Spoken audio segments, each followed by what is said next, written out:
Fundamental rights ना।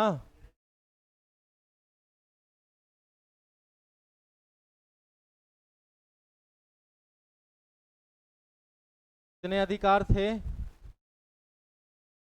अभी कितना है? एक कब हटाया गया? है 44वां संविधान संशोधन 1900। कौन सा अधिकार हटाया गया? कौन सा अधिकार? संपत्ति का अधिकार। अब जो हम लोग 6 पढ़े थे ना, हो 6 मौलिक अधिकार था ना। 6 मौलिक अधिकार में हम लोग पहला पढ़ चुके हैं। क्या था पहला? समानता का अधिकार। दूसरा क्या था? स्वतंत्रता का अधिकार। तीसरा क्या था? शोषण के विरुद्ध अधिकार। चौथा क्या था? है हो चुका है, हो चुका है। चलो अब पांचवा, शिक्षा एवं, इसी में टिके हुए हैं ना। चलो ठीक। अब इसमें जो टिके हुए तो कौन सा, कितना से कितना था? शिक्षा एवं संस्कृति का अधिकार।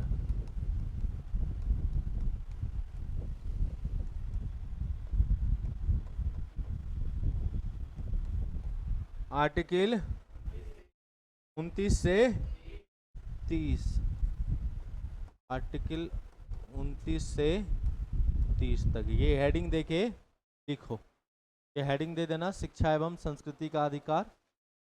और एक को आर्टिकल बताएं इसमें? नहीं बताए हैं। इसका मतलब आर्टिकल 29 से शुरू होगा क्या? चलो ठीक है, देखिए हेडिंग दे देना, आर्टिकल 29 अनुच्छेद 29। अनुच्छेद 29, छेद 29।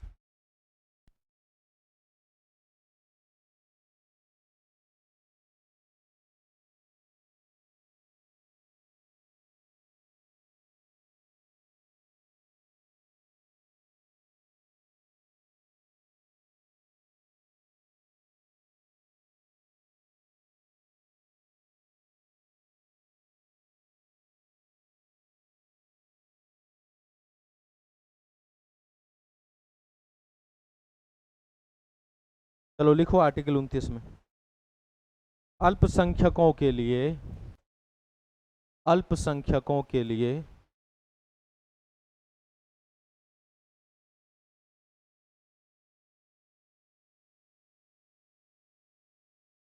अल्पसंख्यकों के लिए संरक्षण, अल्पसंख्यकों के लिए संरक्षण, अल्पसंख्यकों के लिए संरक्षण। लिखा? लिखना उसी में पॉइंट देके, पॉइंट देके ऐसे करके लिखना। प्रत्येक नागरिक को, प्रत्येक नागरिक को, प्रत्येक नागरिक को प्रत्येक नागरिक को अपनी भाषा, अपनी भाषा, कोमा लिपि, कोमा लिपि और और और संस्कृति को और और संस्कृति को बनाए रखने का, संस्कृति को बनाए रखने का अधिकार होगा, अधिकार होगा।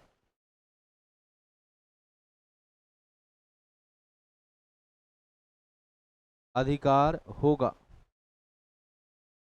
भारत बड़ा अजीबोगरीब देश है बेटा, समझना मेरे बात को। यहाँ माइनॉरिटी का बात होता है और माइनॉरिटी का बात हो रहा है यहाँ पे। और भारत में जो अल्पसंख्यक है उसको 2 आधार पे अल्पसंख्यक माना जाता है। एक तुम्हारा धर्म के आधार पर, और दूसरा तुम्हारा भाषा के आधार पर। दूसरा तुम्हारा भाषा के आधार पर। एक धर्म के आधार पर और दूसरा भाषा के आधार पर। जैसे सिख, 5 गो तुम्हारा माइनॉरिटी क्लास में आता है, अल्पसंख्यक वर्ग में आता है, मुस्लिम भी आता है उसमें। सिख एक माइनॉरिटी क्लास में आता है, एक सिख जो है एक अल्पसंख्यक वर्ग में आता है, और अल्पसंख्यक वर्ग को रिजर्वेशन मिलता है, ये भी पता होना चाहिए। लेकिन एक चीज बताओ, ये अपना इंडिया है, ये अपना इंडिया है,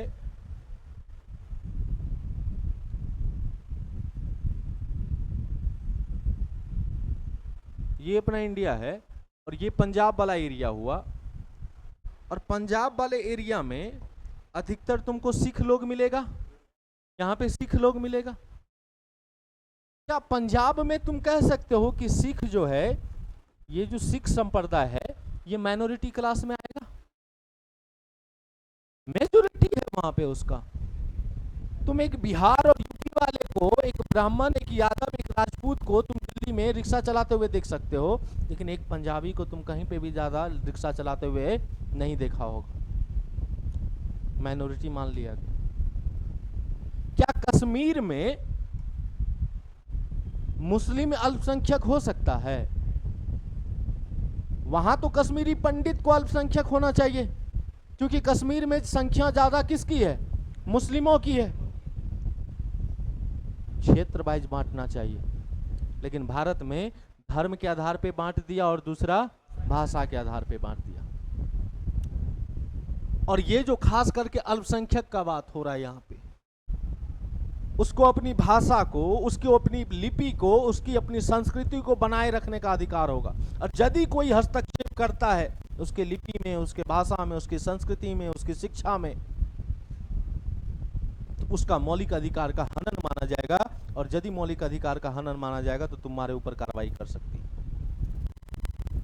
आर्टिकल 29 और 30 यही कहता ही है कि अल्पसंख्यकों का संरक्षण, अल्पसंख्यकों के लिए जो जो चीज वहां पे है उसका। जनजाति लोग में जाओगे तो और खतरनाक होता है बेटा।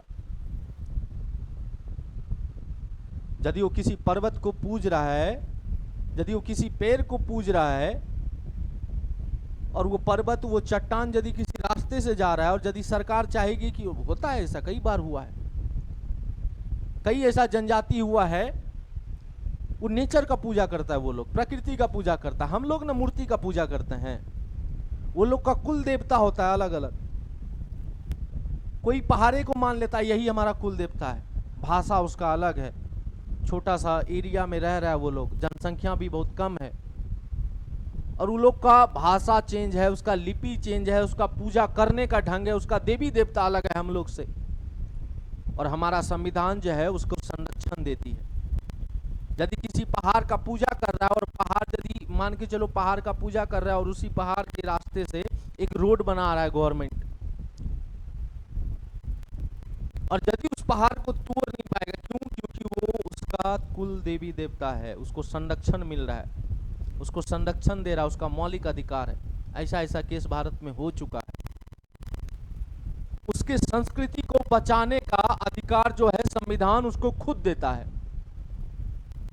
और आर्टिकल 29 और 30 यही ना कहता है, शिक्षा एवं सांस्कृतिक का अधिकार देता है।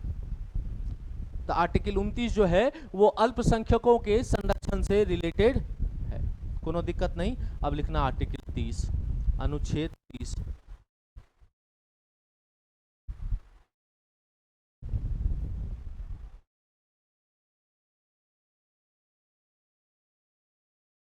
आर्टिकल 30 लिखो। लिखना, धर्म एवं भाषा के आधार पर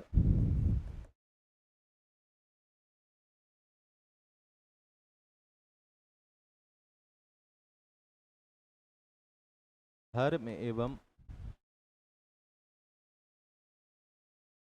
भाषा के आधार पर अल्पसंख्यकों को अल्पसंख्यकों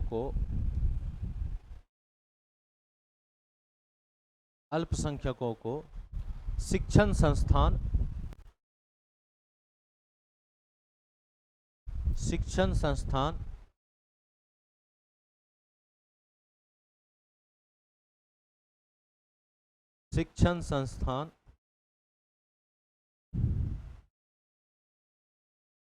की स्थापना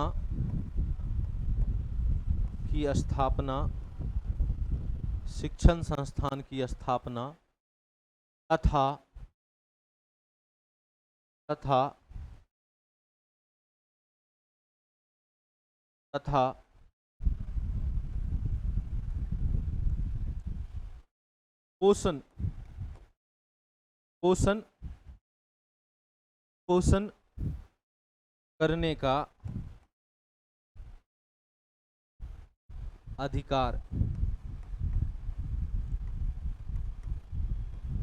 पोषण करने का अधिकार धर्म एवं भाषा के आधार पर अल्पसंख्यकों को शिक्षण संस्थान की स्थापना एवं पोषण करने का अधिकार। अब इसको समझो, इसमें दो वर्ड लिखा हुआ है। पहला तो हम बताएं कि अल्पसंख्यक किसके आधार पर माना जाता है भारत में? धर्म एवं भाषा के आधार पर। और दूसरा बोल रहा है कि ये जो अल्पसंख्यक वर्ग होगा, ये जो माइनॉरिटी क्लास होगा, उसको अपने मन का शिक्षण संस्थान की स्थापना तथा पोषण करने का अधिकार। मान के चलो भारत में कई ऐसे जनजाति है जिसका अलग तुम्हारा अलग शिक्षा प्रकार होगा, उसका अलग धर्म होगा, उसका अलग भाषा होगा, उसका पता नहीं चलेगा। समझ आया क्या बोले हम? इल्ले, what is the meaning of इल्ले? पंजाबी समझ जाते हैं, थोड़ा बहुत बंगला भी समझ जाते हैं। आमी, तोमार बांग्ला है, वालोवासी, कोरबो लोरबो जीतबो रे, इना चोलवे, ये सब थोड़ा बहुत समझ। पंजाबी भी समझ है। हाँ जी दसो की गल है? गल का मतलब क्या बात है? किथे जा रहे हो, कहाँ जा रहे हो, तो थोड़ा बहुत समझ आए। अब तमिल साउथ में गया, बोलते इल्ले, बोले तेरा इल्ले का है। नागालैंड चल जाओ, नॉर्थ ईस्ट वाले एरिया में चल जाओ, वहां तो और गजब का भाषा है। वहां का जो जनजाति है, ये तुम्हारा भारत है और ये भारत का नॉर्थ ईस्ट वाला एरिया है, ये तुम्हारा नॉर्थ ईस्ट वाला एरिया है। ये नॉर्थ ईस्ट वाला 7 स्टेट होता है, 7 सिस्टर कहते हैं इसको। जनजाति लोग है वो, अभी तक कई ऐसा भारत में जनजाति है जिसको मानव दुनिया से कोई लेना देना नहीं है। बाहर में क्या हो रहा है डजेंट मैटर। ये कोई जंगल में बसल है, केला का पत्ता पहन रहा है, हाथ में एगो भाला ले ले है, मुंह में कान में 4 गो बरका बल्ला पहन लिया है, ऐसे करके वो पिठार वाला सिंदूर का लगा लिया है, माथमा में सिंह ही हुला ला ला ले कर रहा है। उसका भाषा समझ पाओगे? अब बेटा चल गए उसके सामने, मतलब से हुला ला ला ले करेगा ना तुम्हारे।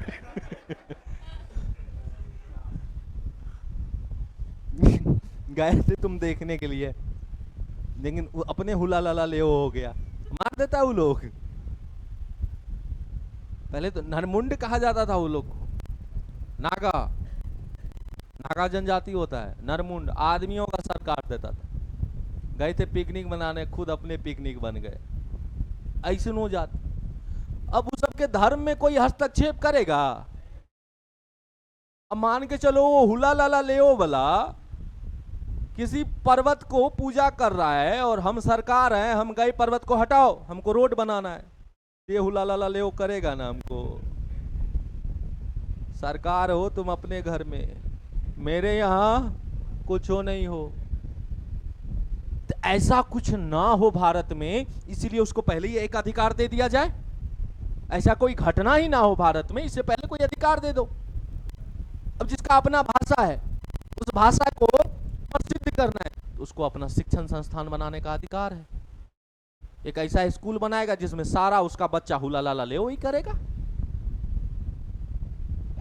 तो अल्पसंख्यकों को, चाहे वो धार्मिक आधार पे हो, चाहे वो भाषाई आधार पे हो, उसको अपने शिक्षण संस्थान बसाने का तथा उसके पोषण करने का उसको अधिकार देगा। और जो यदि उसके उस काम में टांग अड़ाएगा, इसका मतलब वो उसके फंडामेंटल राइट्स का, मौलिक अधिकार का हनन कर रहा है। और यदि हनन कर रहा है तो बेटा उसको संविधान अधिकार देता है। और वो संविधान एक डॉक्टर का नाम दिया ना, और वो डॉक्टर कौन है? Supreme court. तुमको लूज मोशन हो गया, फीवर हो गया, दौड़ गए तुम तुरंत डॉक्टर के पास, क्योंकि तुम बीमार से ग्रसित हो, बीमारी हो गया है तुमको। ये भी एक बीमारी है। यदि उसके फंडामेंटल राइट्स का कोई वायलेशन कर रहा है ना, तो वो भी एक बीमारी है। और उस केस में जो डॉक्टर होगा उसका, वो या तो सुप्रीम कोर्ट होगा या तो हाई कोर्ट होगा। और ये अधिकार उसको मिला हुआ है। तो शिक्षा एवं संस्कृति का अधिकार समझ आ गया। शिक्षा एवं संस्कृति के अधिकार में खास करके किसके लिए बात करता है? तो अल्पसंख्यक वर्ग के लिए बात करता है। किसके लिए? अल्पसंख्यक वर्ग के लिए। क्लियर ना? कोनो दिक्कत नहीं। तो शिक्षा एवं संस्कृति के अधिकार में कितने आर्टिकल थे? कौन कौन सा? आर्टिकल 29 और आर्टिकल 30। दोनों समझ आ गया ना? बढ़िया से, कोई दिक्कत नहीं खे ना हो। चलो ठीक बा। अब हे रे मार देबो, दू मुक्का नच के गिर जेबी। बंद कर। क्लियर है? आगे बढ़े। अब बेटा हम ये तो पढ़ लिए। अब ये टाइम आएगा इस चीज का, इस चीज का। तो अब समझो, हम बताए थे कि अब ये टोटली जो मूल संविधान था, जो ओरिजिनल कॉन्स्टिट्यूशन था, उस समय कितना अधिकार था? मौलिक अधिकार कितना था? 7 मौलिक अधिकार था ना हो। 7 मौलिक अधिकार था तो हम बताए थे। लेकिन वर्तमान में कितना है? वर्तमान में कितना है? 6। अब वर्तमान संविधान में तुम्हारा 6 है। तो 6 जो है वो एक हटा, इसका मतलब यही ना हुआ, एक हटा। और वो एक जो हटा वो कौन सा था? वो कौन सा था? संपत्ति का अधिकार। यही था ना? संपत्ति का अधिकार। अब ध्यान में रखना, यदि तुमसे पूछे कि तुम्हारा जो संपत्ति है वो तुम्हारा मौलिक अधिकार है क्या? बोलना नहीं, वो मेरा मौलिक अधिकार नहीं है। सरकार जब मन तब मेरा जमीन ले सकता है, सरकार जब मन तब मेरा घर गिरा सकता है। हाँ, फ्री में नहीं गिरा सकता। बदले में क्या देगा? पैसा देगा। तुम्हारा जमीन है, दादा नाना लिया हुआ है जमीन, तुम्हारा मन नहीं है बेचने का, पुरखों का जमीन है, कैसे बेचे? अब मान के चलो तुम्हारे जमीन से, तुम्हारे गांव में जहां जमीन है उसी एरिया से एक हाईवे बन रहा है। सरकार आया तुम्हारे पास कि मेरा जो हाईवे का डायरेक्शन है वो तुम्हारे जमीन पे पड़ रहा है, हमको तुम्हारा जमीन चाहिए। 1973 से पहले या 1978 बोल दो, 1978 से पहले, क्योंकि ये संविधान संशोधन का बात करते हैं, केशवानंद भारती का केस का बात नहीं करते। 1978 से पहले तुम ये कह सकते थे राज्य को, सरकार को, कि कायल दबो और दादा की जमीन हो ना देंगे, मेरा मन नहीं है बेचने का। बिल्कुल तुम्हारा संपत्ति है ना यार, तुम बेचो ना बेचो। लेकिन बेटा ये 1978 तक तुम कर सकते थे। 1978 के बाद हाँ, आम इंसान तुमसे खरीदने के लिए आया, मान के जो तुम्हारा जमीन हम खरीदने के लिए आते हैं तो तुम मना कर सकते हो, क्यों बेचेंगे तुमके। लेकिन यदि राज्य आ गया, इसका मतलब सरकार आ गया, उस केस में तुम कुछ नहीं कर सकते, तुमको देना ही पड़ेगा। हाँ, फ्री में नहीं देना पड़ेगा, बदले में तुमको अच्छा खासा मोटा रकम मिल जाता है। बंदा भी खुश है और सरकार को जो उसका प्रोजेक्ट है रोड वाला, वो प्रोजेक्ट भी पूरा हो रहा है। लेकिन 1978 से पहले इतना केस होता था संपत्ति के अधिकार पे, कुछ हुआ दौड़ के चल जाता था सुप्रीम कोर्ट। सुप्रीम कोर्ट बोला साला हम छूछे यही देखेगा और कोनो काम है कि नहीं। तो पहला बार नन कांग्रेस गवर्नमेंट बना 1978 में। एक प्रधानमंत्री का नाम सुना होगा, मोरारजी देसाई का। कांग्रेस को यह गुमान हो चुका था कि हमको भारत में कोई हरा ही नहीं सकता। इस प्रकार अभी गुमान बीजेपी को हो गया है कि हमको भारत में कोई हटा ही नहीं सकता, हरा ही नहीं सकता। वही गुमान था बेटा तुमको कांग्रेस वाले को, जो हूं मैं ही हूं, I am the boss and nothing. इसका गुमान टूटा 1978 में और भारत का पहला नन कांग्रेस प्रधानमंत्री बनता है मोरारजी देसाई। मोरारजी देसाई बोला कि देख बात ये हो, काहे कि 44वां संविधान संशोधन से पहले इंदिरा गांधी के समय में एक संविधान संशोधन हुआ था, 42वां संविधान संशोधन 1976 में। इसको मिनी कॉन्स्टिट्यूशन बोला जाता है। ये इतना लंबा चौड़ा संविधान संशोधन था कि एक सुने होंगे ना, वक्त बदल दिया, जज्बात बदल दिया, कुछ इसी प्रकार का संविधान का सब कुछ बदल दिया। इंदिरा गांधी बड़ी खतरनाक लेडीज थी। अटल बिहारी वाजपेयी का नाम सुने होंगे, उसने दुर्गा कह के पुकारा। अब समझ सकते हो कितनी बड़ी लीडर थी वो, आयरन लेडी थी वो भारत की। रातों रात संविधान को बदलने में इसको टाइम नहीं लगता था। इंदिरा गांधी के बेटवा था पगला संजय गांधी। एगो गाड़ी का नाम सुना होगा, मारुति सुजुकी, सुने हो? अब ना दोनों अलग अलग हो गया है, मारुति सुजुकी, मारुति अलग और सुजुकी अलग। जिस प्रकार पहले हीरो होंडा एक होता था ना, अब हीरो अलग हो गया और होंडा अलग हो गया। तो सेम मारुति सुजुकी को भारत में लाने वाला कोई और नहीं, संजय गांधी है। अलग खड़ा कर दो, फैक्ट्री तैयार कर दो हरियाणा में। और पहला वहीं पे लगा था, नीलामी हुआ था, इंदिरा गांधी दे दो मेरा बेटवा चलाएगा। प्रोजेक्ट वही लाया था मारुति सुजुकी का। बड़का पगला था, रातों रात संविधान बदलने में टाइम नहीं लगता था। मोरारजी देसाई का जब गवर्नमेंट बना, बोला कि पहला सबक इंदिरा गांधी को सिखाओ। और उसने जो जो भी काम, न्यायालय का सारा पावर छीन लिया था यार, राष्ट्रपति का सारा पावर छीन लिया था। इतना खतरनाक रूप से वो संशोधन की थी। मोरारजी देसाई बोला कि ये तो ऐसे में तो पूरा लोकतंत्र ही खतरा में हो जाएगा। और तुरंत 44वां संविधान संशोधन होता है 1978 में, और उसने इस चीज को बदला। और संपत्ति का जो अधिकार पहले मौलिक अधिकार में था, उसको हटा करके एक संवैधानिक अधिकार बना दिया गया। कौन सा अधिकार बना दिया गया? अब यदि तुमसे पूछे कि संपत्ति का अधिकार मौलिक अधिकार है या संवैधानिक अधिकार, तो क्या बोलोगे?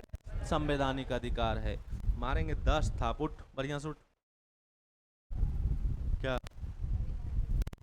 तो हमको समझ आ रहा है तुम?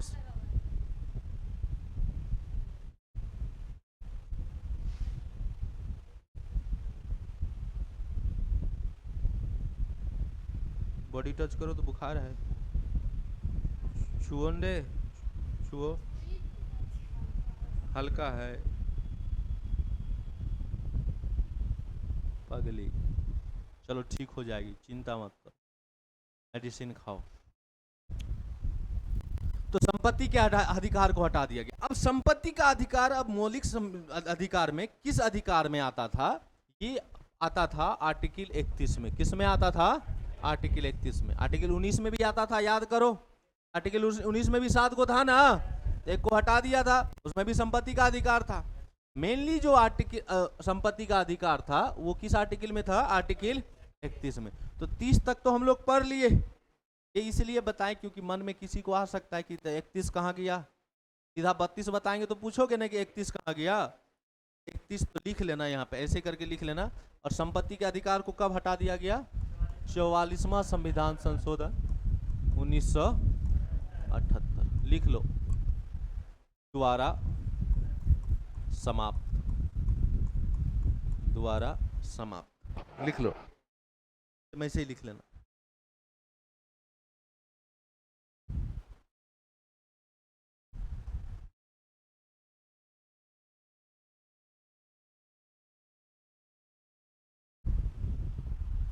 यहाँ से हट जाए का हम।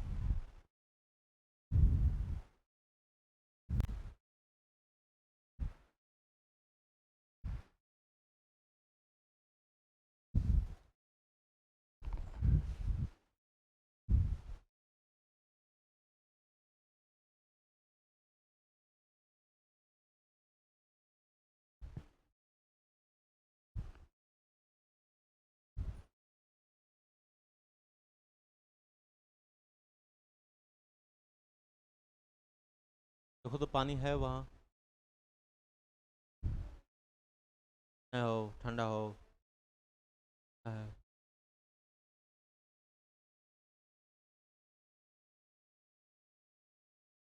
जल्दी लिखो।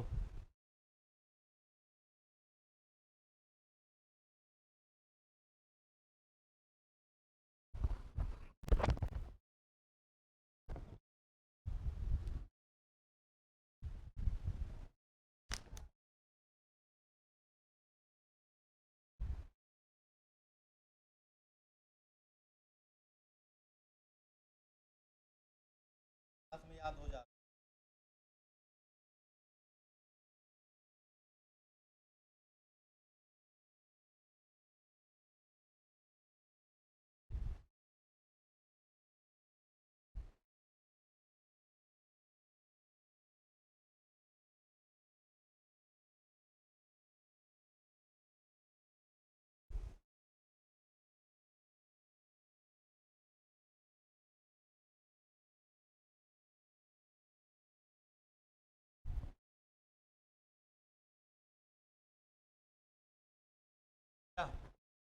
है।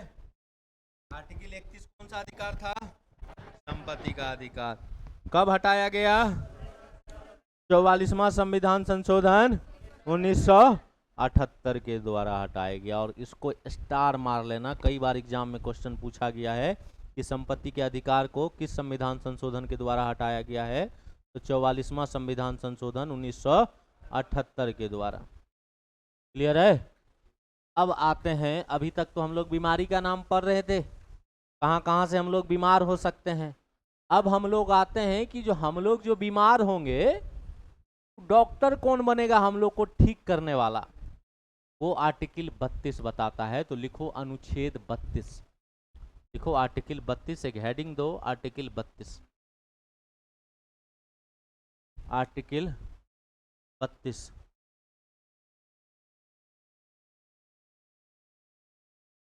लिखना आर्टिकल 32 में संवैधानिक उपचार का अधिकार, राइट टू कॉन्स्टिट्यूशनल रेमेडीज, संवैधानिक उपचार का अधिकार, संवैधानिक उपचार का अधिकार, आर्टिकल 32, आर्टिकल 32, आर्टिकल 32।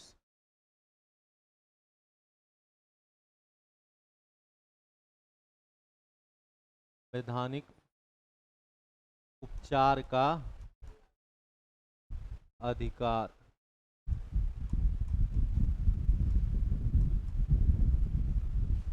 ये हम लोग का रखवाला है, यही हम लोग का डॉक्टर है। उपचार का मतलब यही होता है, उपचार करवाना नहीं बोलता है, उपचार करवाओ डॉक्टर के पास जाके, यही उपचार। ये जो तुम्हारा फंडामेंटल राइट्स है उसका उपचार। अब ये उपचार करने वाला होगा कौन? आर्टिकल 32 तो कहता है कि सुप्रीम कोर्ट होगा। कौन होगा? सुप्रीम कोर्ट होगा। लेकिन एक और आर्टिकल है, आर्टिकल 226। कौन सा आर्टिकल है? आर्टिकल 226। यदि तुम आर्टिकल 32 सिंगल पढ़ोगे तब तो उसमें हाई कोर्ट मेंशन मत करना, हाई कोर्ट मेंशन मत करना। यदि सिर्फ आर्टिकल 32 पढ़ते हो, क्यों? क्योंकि आर्टिकल 32 जो है सिंगल एक कोर्ट के बारे में बताता है, और वो कौन सा कोर्ट है? सुप्रीम कोर्ट है। लेकिन वहीं पे संविधान में एक और आर्टिकल है, और वो आर्टिकल का नाम क्या है? आर्टिकल 226। ये कहता है कि राज्य में जो हाई कोर्ट होता है, जैसे राज्य का भी एक मेन हाई कोर्ट होता है ना, इसको हाई कोर्ट कहते हो। इंडिया लेवल पे सबसे बड़ा कोर्ट सुप्रीम कोर्ट हो गया, कुछ इस प्रकार तुम कह सकते हो। मैथ से समझ लो, ये त्रिभुज हो गया। ये सबसे बड़का जो बेटवा है वो कौन है? Supreme court. उसके बाद जो है वो हाई कोर्ट, और उसके बाद जो है वो डिस्ट्रिक्ट कोर्ट, या इसको सबऑर्डिनेट कोर्ट भी कहा जाता है, अधीनस्थ न्यायालय कहा जाता है। इसको सुप्रीम कोर्ट को हिंदी में संघीय न्यायालय, संघीय न्यायालय, हाई कोर्ट को उच्च न्यायालय, या इसको उच्चतम न्यायालय भी कह सकते हो, उच्चतम न्यायालय। और सबऑर्डिनेट कोर्ट को क्या बोलोगे? अधीनस्थ न्यायालय, अधीनस्थ न्यायालय। अब एक बात ध्यान में रखना बेटा, ये सबका बाप होता है सुप्रीम कोर्ट। सुप्रीम कोर्ट जो ऑर्डर देगा वो हाई कोर्ट को मानना पड़ेगा, इसको मानना पड़ेगा। और यदि, हाँ ये बात समझ लेना, डिस्ट्रिक्ट कोर्ट का बात जरूरी नहीं है कि सुप्रीम कोर्ट माने, हाई कोर्ट का बात जरूरी नहीं है कि सुप्रीम कोर्ट माने, लेकिन सुप्रीम कोर्ट का बात हाई कोर्ट मानेगा ही मानेगा, सुप्रीम कोर्ट का बात डिस्ट्रिक्ट कोर्ट मानेगा ही मानेगा। सेम इसका प्रकार हाई कोर्ट किसका बाप होता है? डिस्ट्रिक्ट कोर्ट का। हाई कोर्ट का भी मान डिस्ट्रिक्ट कोर्ट को मानना पड़ेगा, लेकिन हाई कोर्ट डिस्ट्रिक्ट कोर्ट के बात को मानने के लिए नहीं है, बाध्य नहीं है। मान भी सकता है और नहीं भी मान सकता है। जिला में न्यायालय होता है ना, हो पहला वही ना पेशी होता है, फिर वहां पे मान के चलो दे दिया फांसी की सजा, बोला है तो आगे नहीं तो चोरी में फांसी का सजा दे दिल को, सीधे अपील कर दिए कहां पे? हाई कोर्ट में, हाईओ कोर्ट में सजा मिल गया, तो फिर अपील कहां करेंगे? Supreme court. और सुप्रीमो कोर्ट यदि दे दिया तो नहीं, तभियो एगो ऑप्शन रहता है, तब एक ऑप्शन रहता है फांसी के केस में राष्ट्रपति। कौन? राष्ट्रपति। राष्ट्रपति को गुहार लगाएगा, राष्ट्रपति को गुहार लगाएगा तो मेरा फांसी का सजा माफ करवा दो। एगो दिल्ली वाला केस सुना होगा, निर्भया उथी वाला, एगो कांड हुआ था, निर्भया कांड सुना था, रेप किया था। उसमें जो एक दो जो मुजरिम था वो राष्ट्रपति से गुहार लगाया था। राष्ट्रपति पागल है चला, ये सबको इसमें हम गुहार देंगे?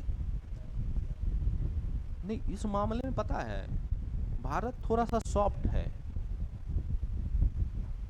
अरेबियन कंट्री जाओगे ना, अरब वाला देश में पत्थरे पत्थर मारता है, पत्थरे पत्थर मार देता है, वहां सजा है, बीच चौराहे पे तुमको कर देगा।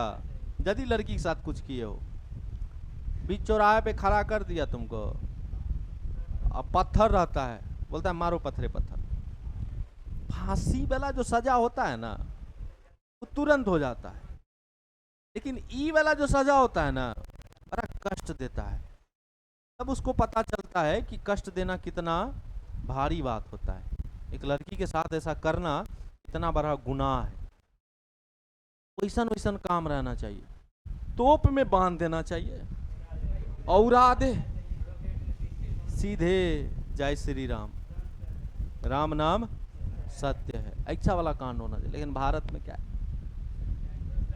दफा 302 के तहत ताजे राते हिंद, दफा 302 के तहत सुबह में 6 बजे फांसी की सजा सुनाई जाएगी। 6 बजे उठाया, नहा धुला के आराम से खाना वाना बढ़िया से खिलाता है। जिस दिन बलि का बकरा है ना रे, वो नहा सुना के सब कुछ, आखिरी ख्वाहिश पूछा जाता है, की खेबी की पहन भी, ककरो से मिल भी, बता, उसका सारा ख्वाहिश पूरा किया जाता है। बेटा ऐसे घड़ी देख ले रहता है कब 6 बजा, जैसे 6 बजा एगो जल्लाद रहता है खड़ा, एगो करिया कपड़ा पहना दिया, फेस पे लपेट दिया, एगो हैंडल रहता है, और जल्लदवा खड़ा हो, ये वो फायरिंग हुआ, खींच लिया, 2 सेकंड बाद राम नाम सत्य। अरे अरे बढ़िया करता है, वैसन वैसन को बढ़िया से सजा मिले, नहीं तो सीधा मार दो, एनकाउंटर में मार दो, छोड़ो हटाओ। तो आर्टिकल 32 जो है वो कौन सा कोर्ट के बारे में बताता है? Supreme court. और आर्टिकल 226 हाई कोर्ट। लेकिन हम लोग क्या पढ़ रहे हैं, 226 या 32? बस अभी हाईकोर्ट का बात करेंगे क्या? नहीं। लेकिन इतना ध्यान में रखना, हाईकोर्ट में भी हम लोग जा सकते हैं मौलिक अधिकार से रिलेटेड, यदि हमारे मौलिक अधिकार का हनन होता। अब जिसके पास पैसा नहीं है, जो दिल्ली नहीं जा पाए, गरीब आदमी कहाँ से दिल्ली जा पाएगा, तो अपना पटने आ जाएगा, पटना हाईकोर्ट है ना, इसमें अपना अपील कर देगा। अभी डॉक्टर के पास गया सुप्रीम कोर्ट के पास, एक बात ऐसा नहीं हो कि हमारे मौलिक अधिकार का छीन लिया है, हनन किया है, हमको तुम इस पे कार्रवाई करो। डॉक्टर के पास गए तुम, जिस प्रकार डॉक्टर के पास जाते हो तो बोलते हो ना 4 दिन से बुखार आ रहा है, ठीक है, नहीं हो पा रहा है, डॉक्टर बोलता है अच्छा ठीक है, ठीक हो जाएगा, तुरंत तुरंत 10 गो 15 गो दवाई का नाम लिखता है। तो सुप्रीमो कोर्ट दवाई का नाम लिखता है, लेकिन सुप्रीम कोर्ट के बाद फिक्स है 5 गो कंपनी है दवाई वाला, और उसको रीट कहा जाता है। क्या कहा जाता है? रीट। तो सुप्रीम कोर्ट कितने प्रकार का दवाई देता है? 5। उसको क्या कहते हैं हम लोग? रीट कहते हैं। 5 रीट में कौन कौन सा रीट है, और वहां से एग्जाम में क्वेश्चन पूछता है। तो संवैधानिक उपचार अधिकार में लिखो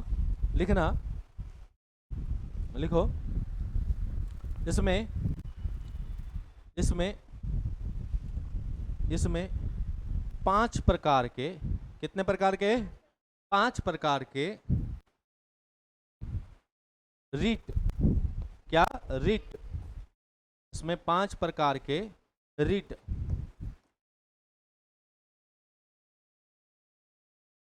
कितने प्रकार के? 5 प्रकार के रीट दिया जाता है,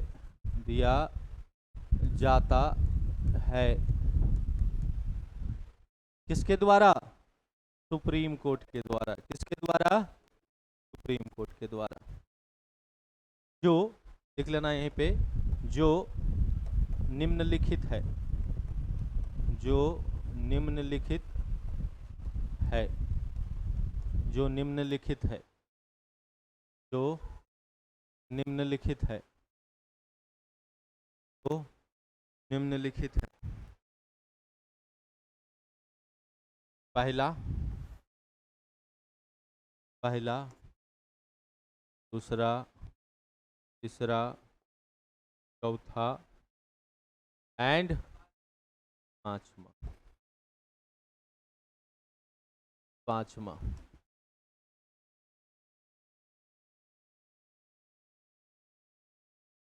पहला क्या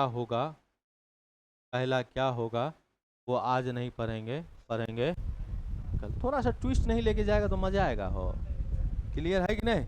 यहाँ तक तो पूरा समझ आ गया, कोनो दिक्कत नहीं। चलो ठीक है, मिलते हैं शाम में।